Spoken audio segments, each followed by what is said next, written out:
ગઈકાલે વિશ્વ ચકલી દિવસ હતો અને જુદા જુદા પ્રકારે ચકલીનું જતન અને સંવર્ધન કરનારાઓને સન્માનવામાં આવ્યા હતા।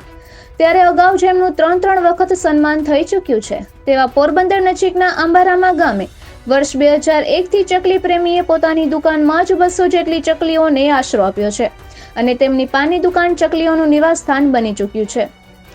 ચકલીઓની ઘટતી જતી સંખ્યા ખૂબ જ ચિંતાજનક ગણવામાં આવી રહી છે અને તેથી જ તેને બચાવવા માટે 20મી માર્ચે વિશ્વ ચકલી દિવસ નિમિત્તે જનજાગૃતિ માટે અનેકવિધ કાર્યક્રમો હાથ ધરવામાં આવ્યા હતા। ત્યારે આંબારામા ગામે છેલ્લા 23 વર્ષથી ચકલીઓના જતન અને સંવર્ધન માટે મહત્વની સેવા આપતા 53 વર્ષીય માલતીભાઈ વેજાભાઈ ઓડેદરા નામના ચકલી પ્રેમીએ એવું જણાવ્યું હતું કે તેમની પાનની દુકાન ચકલીઓનું નિવાસસ્થાન બની ચૂકી છે અને દુકાનની અંદર અને બહાર 35 જેટલા ચકલીના માળામાં 200થી વધુ ચકલીઓનું ચી ચી ચી સાંભળવા મળે છે। ચકલીના આવાગમનથી ગ્રાહકોને પણ કોઈ વાંધો નથી, ઉલટાની પાન માવાની ખરીદી કરવા આવતા ગ્રાહકો સાથે ચકાચકીઓની ફ્રેન્ડશિપ બંધાઈ ગઈ છે। ચકલીના અસ્તિત્વ ઉપર જ ખતરો આવી પડ્યો છે। ગામડામાં ચકલીઓ હજુ દેખાય છે પરંતુ શહેરોમાં ખૂબ જ ઓછી થઈ ગઈ છે। મુખ્ય કારણ કોન્ક્રીટના મકાનો, જ્યાં ચકલી માટે માળાની વ્યવસ્થા જ ન હોય। ક્યાં રહે બિચારી ચકલી? ઘણા બધા કારણો છે, મુખ્યત્વે મોબાઈલ ટાવરના રેડિયેશનના કિરણો, ટીવીના તરંગો, શહેરમાં હર 1 કિલોમીટરે અને મોબાઈલના ટાવરો, આ બધું ચકલીના અસ્તિત્વ માટે ખૂબ જ ખતરાજનક છે। ચકલી ઈંડા આપે છે અને 15 દિવસમાં તેમાંથી બચ્ચા બહાર આવે છે, પરંતુ અત્યારે રેડિયેશન અને વાતાવરણની એવી અસર થાય છે કે 35 દિવસે પણ ઈંડામાંથી બચ્ચા બહાર નથી આવતા। જો આવી જ રીતે ચાલ્યું તો ચકલી ઇતિહાસ બની જશે અને પાઠ્યપુસ્તકોમાં જ રહી જશે। માલદેભાઈને આ પ્રકારની પ્રેરણા ક્યાંથી મળી તેવું પૂછતા તેમણે જણાવ્યું હતું કે ઈસવીસન 1987-88માં પોરબંદર પંથકમાં દુષ્કાળ જેવી પરિસ્થિતિનું નિર્માણ થયું હતું અને ત્યારે તેઓ ગ્રામ્ય પંથકમાં ટેન્કર લઈને લોકોને પાણી પૂરું પાડવા જતા હતા। એ સમયે તેમણે એવા દ્રશ્યો જોયા કે લોકો પાણી માટે વલખા મારી રહ્યા છે, પક્ષીઓની સ્થિતિ દયનીય છે, તેથી તેમને માટે પીવાના પાણીની વ્યવસ્થા હોવી જરૂરી છે। ત્યારે જ નક્કી કર્યું હતું કે જ્યારે પોતે કોઈ વેપાર ધંધો શરૂ કરશે ત્યારે આવા પક્ષીઓ માટે અચૂકપણે સુવિધા ઉપલબ્ધ કરાવશે અને તેથી જ પાનની દુકાન શરૂ કરી ત્યારથી માલદેભાઈએ ચકલીઓ માટે માળા બાંધવાની શરૂઆત કરી અને જોતજોતામાં આટલા વર્ષો દરમિયાન હજારો ચકલીઓ વસવાટ કરી ચૂકી છે। પોતાની દુકાનમાં 200 જેટલી ચકલીઓનો કલરવ સાંભળવા મળી રહ્યો છે। ત્યારે દુકાન ચાલુ અત્યાર કરી ત્યારથી અત્યાર સુધીમાં માલદેભાઈએ સીલિંગ ફેન વસાવ્યો જ નથી। તેમણે એવું જણાવ્યું હતું કે જો છત ઉપર પંખો ફરતો હોય તો તેનાથી ચકલીની પ્રજાતિને નુકસાન થઈ શકે છે, તેઓ ઈજા પામે અથવા મૃત્યુ પામે તેવું પણ બની શકે। આથી તેમની દુકાનમાં પંખો ફિટ કરાવ્યો નથી અને ગરમીમાં પણ તેઓ ચકલી માટે થઈને ઉકળાટ સહન કરે છે। સ્વાભાવિક રીતે 200 જેટલી ચકલીઓનું ઝુંડ દુકાનમાં વસવાટ કરતું હોય છે ત્યારે તે ચરક દ્વારા દુકાનને ગંદી કરતી હોય છે, પરંતુ તેનાથી માલદેભાઈએ ક્યારેય સુખ અનુભવી નથી અને દરરોજ તેમની દુકાનની સાફ સફાઈ માટે શ્રમ યજ્ઞ કરે છે। તેમણે એવું જણાવ્યું હતું કે આવતા જતા ગ્રાહકોએ પણ આ બાબતને સ્વીકારી લીધી છે અને ચકલીઓ દ્વારા દુકાનને ગંદી કરવામાં આવે છે તો પણ તેની સ્વચ્છતા કરી લેવામાં આવે છે। ક્યારેક માલદેભાઈ પોતાની દુકાન પ્રસંગોપાત બંધ રાખે ત્યારે પણ ચકલીઓને ભોજન સહિત પાણીની વ્યવસ્થા કરી આપે છે। તે ઉપરાંત તેની અવરજવર માટે પણ ચોક્કસ પ્રકારની વ્યવસ્થા ગોઠવી હોવાથી તેઓ બિંદાસ અવરજવર કરી શકે છે। નિપુલ પોપટ, પોરબંદર ટાઈમ્સ। ભાઈ વેજા ઓડેદરા, જિલ્લો પોરબંદર, તાલુકો પોરબંદર, ગામ આંબારાબા, લીરબાઈ પાન સેન્ટર મારી દુકાન है। 2001થી મેં આ સકલીઓનું પ્રવૃત્તિ ચાલુ કીધી। 2001થી અત્યારે સુધીમાં 2001માં 2 સકલી હતી, અત્યારે હવા હતી 150 સકલી है, 30થી 40 પાછા માળા છે અને સકલી અંદર જઈએ, અંદર ખાય અને અંદર પાણી પીએ અને રાતના સકલીઓને બહાર નીકળવું, આવક જાવક કરવા એની મેં વ્યવસ્થા દરવાજામાં હોલ પાડેલ है, એનું સ્ટેન્ડ મૂકેલ है, ત્યાંથી આવક જાવક સહેલી રીતે કરે શકે। એટલે નંબર 1 હું બધાય મારા ભાઈઓ બહેનો દીકરીઓ બધાને હું કહેવાય એટલું જ માગું કે આ સકલિયું મેં તો કીધું પણ તમે કરો। અને નંબર 2 સકલિયું માળો કરવાથી કંઈ ફાયદો નથી પણ માળાને સાચવવો અને એને અમલવારી કરવી ને એ બહુ મહત્ત્વની છે। સકલિયુંને આલતું ફાલતું કંઈ વસ્તુ ન નાખવાની। સકલિયુંને બાજરી, ચોખા, પલાળેલા અને ઘઉં આ 3 વસ્તુ એની અગત્ય અને ખોરાકીમાં સકલીઓને છે। અને કાયમી માટે માળા છે ને તમે ખુલ્લામાં ન રાખો, માળા અથવા તો સપરામાં રાખો અને અથવા તો દુકાનની અંદર દુકાન હોય તો દુકાનની અંદર રાખો, અથવા તો ઘેર તમે રહેતા હોય તો ઓસરીમાં રાખો. પણ અગત્યનું એટલું કહેવાનું છે કે તમે પંખો ન રાખો, કારણ કે પંખાથી ધ્રમ કરતા ધાર થાય. પંખો બરાબરની સકલિયુંનો જીવ લે પંખો છે.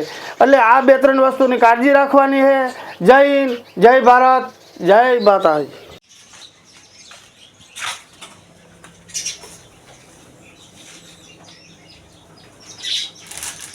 આ માલદેવભાઈની દુકાન છે અંબારામાં ગામ. ઘણા વર્ષોથી આવા સેવાના કામ કરી રહ્યા છે. આ જોઈ શકો છો માળા ચકલી ઘર.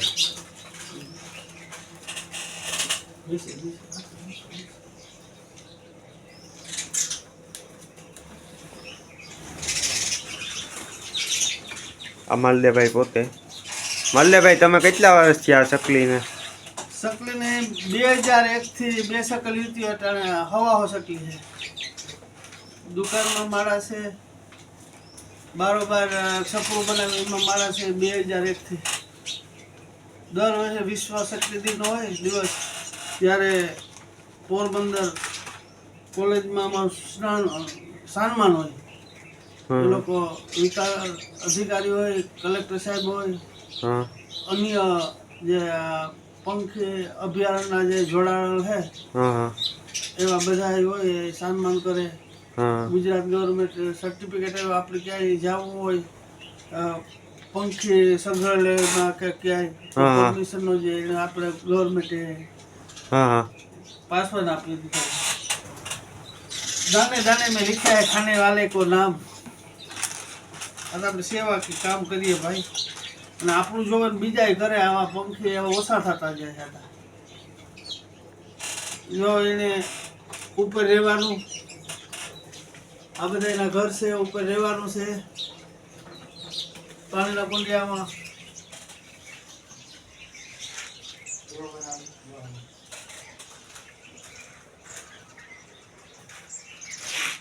આ માલદેવભાઈની દુકાન છે, લીરબાઈ પાન સેન્ટર. મુલાકાત લેવી હોય તો તમે લઈ શકો છો. માલદેવભાઈ, તમે આ કેટલા વર્ષોથી આ સકલીઓની સેવા કરો? 2001. સકલીઓનું કેમ મને વિચાર આવ્યો કે જ્યારે જ્યારે આ ઉનાળાના દિવસો હોય ને ત્યારે માણસને તો પાણી મળતું હોય, બધી મળતું હોય, પણ જે નાની સકલી છે ને એની તકલીફ છે. તેથી 2001થી વિચાર આવ્યો ને સપોર્ટ મારો પોરબંદરના ભાઈ ભરતભાઈ રૂઘાણી, એના માર્ગદર્શન હેઠ મેં આ કાર્ય ચાલુ કીધું. ભરતભાઈ 2001થી અત્યાર સુધીમાં ભરતભાઈ સાથે છે, અને ભરતભાઈના માર્ગદર્શન હેઠે 3 દાન અમારું સન્માન થયું. પોરબંદર મોટા કોલેજની અંદર આપણો ટીડીઓ સાહેબ, મામલતદાર સાહેબ, અન્ય આગેવાનો, ભાવિ ભક્તો, એ જે પંખી સગરિયાના એમાં મેન ફાળો હોય તો ભરતભાઈ રૂઘાણીનો. જ્યારે જ્યારે મારે માળાની જરૂર પડે, કોઈ સગા સંબંધીની જરૂર પડે, ત્યારે ત્યારે મને ભરત રૂઘાણીભાઈ જ્યારે માળા જોતા હોય ત્યારે મને મદદરૂપી બહુ થાય. ભરતભાઈ રૂઘાણી એનો સાથ સહકાર બહુ, માર્ગદર્શન એના. સકલીઓને હું નાખું, સકલીઓને કેવી રીતે પોષવાનું, સકલીઓને કેવી રીતે રાખવાની છે.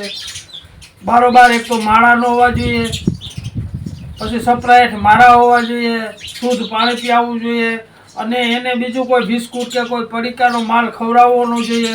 સ્લીપ એને ચોખા પલાળેલા ચોખા અથવા બાજરી અને ઘઉં આ વસ્તુ એને ખોરાકમાં દેવો પડે. અને ભરતભાઈ રૂઘાણીના માર્ગદર્શને મારું નામ માલદેવભાઈ વેજા, પાનની દુકાન, અને આ વ્યવસાય કરીએ. અને અમે તો આ સેવા કરીએ પણ અન્ય કોઈ જોવે ના, કારણ કે અત્યારે આ મહાકળી યુગની અંદર, કળી કાળની અંદર આ જે પ્રાણી સંગ્રહાલયમાં સકલીની વસ્તાર ઓછો થતો જાય. જેમ બને એમ આપણે વિચારવાનું કે ખંભે ખંભો મિલાવે, પંખી અભયારણ્યમાં ધ્યાન દો. જય હિન્દ, જય ભારત.